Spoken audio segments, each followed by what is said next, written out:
Thanks, Nikki and Cole. University of Iowa athletes constantly exemplify their fight for Iowa, both on and off the field. That's right, Zach, and we'll take a look at an Iowa soccer player's journey as she fought her way back to the field. But before that, we'll see how the Iowa football team is battling their injuries. Sports reporter Taylor Brooks is in studio to tell us more. Coming out of a bye week, a team can only hope it was a productive one. As for Iowa football, not only was the bye week productive for the younger players who were able to get up to speed on certain aspects of the game before the second half of the season, but also the week off was a time for players to get healthy again. Good news, that's exactly what happened for some. But on the other hand, there are still some players we won't be seeing on the field. A surprise that came to most at Northwestern was that wide receiver Tavon Smith was back in the lineup. Not at 100%, but getting there. As of now, he is back at that 100% and is starting against Maryland. On the positive side, we should get back to Tavon Smith. You saw him play a little bit in our last ball game. He's practiced really well. He's full speed again. As for defensive end Drew Ott's season-ending injury against Illinois, he has gone through surgery, and Kirk Ferentz claims it went well. He's in the process right now, starting some rehab work and moving forward. Certainly, as I said before, we're all feel badly for Drew, and just sorry to see him miss the rest of this season. The running back situation is another that many people are questioning. Jordan Canzeri will not return this week due to his ankle injury at Northwestern. Akram Wadley is number 1. Behind him is Derek Mitchell Jr. And third, LaShawn Daniels Jr. He makes his way back from an early season ankle injury as well. He's looking better, certainly, so that's been refreshing, and hopefully he'll look good again tomorrow, walk away healthy, and then, we'll play all the guys. Just based on recent history, we'll probably need everybody. Not mentioned was offensive tackle Boone Myers. He will be getting back into the rotation on the offensive line on Saturday, but as Coach Ferentz puts it, they want him in the game and to get him through the game. Mark and Zach, back to you. Thanks, Taylor. It's definitely good news whenever an athlete can bounce back after an injury. Yeah, that's right. And one senior on the soccer team knows plenty about rebounding from a difficult experience. Daily Iowan soccer reporter Katie Reber has the full story.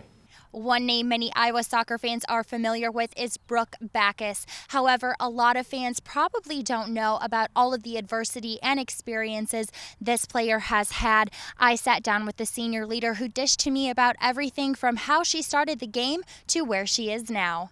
I started playing soccer when I was like 3 or 4 in the dad's club rec leagues.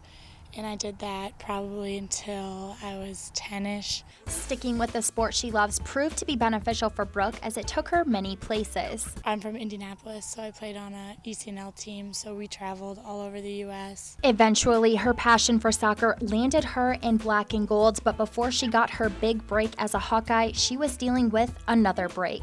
The biggest reason I chose to come here, I came on my recruiting visit here fall of my junior year, and I was playing high school soccer at the time, and the weekend after my visit, I broke my leg in high school soccer. Unfortunately, Brooke's injury was not minor, and her future soccer career seemed to be in jeopardy. It was a really horrific break. It was in a soccer game when it happened, and so yeah, I have like a rod through my leg now. Despite the severe injury that would sideline Brooke and potentially end her soccer career, previous head coach Ron Rainey had a different goal in mind. After it happened, Ron called me and offered me my scholarship still, and he was like, "I'm confident you'll come back," and all this stuff. So I thought it was like a true test of his character that he still had faith in me and wanted me. So I was like, he's a good guy. I want to be a part of his program. And getting the opportunity to put on the black and gold uniform is what motivated Brooke throughout her recovery. I needed to recover because I was coming to play D1 soccer within a couple of years. So, there was never a question of if I was going to come back and play soccer. It was always, yes, I'm recovering to play soccer again just as I had before. Number 4 has definitely made her mark as a Hawkeye and has enjoyed doing so. Honestly, it's the people. It's never about where you are, it's who you're with. And these girls, you automatically get thrown together, and within a month, everyone becomes best friends, and it's awesome. Brooke Backus will play her final game in black and gold here at the Iowa Soccer Complex on Wednesday night as her and her team take on Rutgers. This has been Katie Reber, Daily Iowan TV Sports. Backus has definitely become a major contribution to the team this season, along with the other 3 seniors. Unfortunately, that's all the time we have for sports this Tuesday, but be sure to tune in Wednesday for a look at all the Iowa sports that will be in action this coming weekend. Nikki and Cole, back to you at the desk.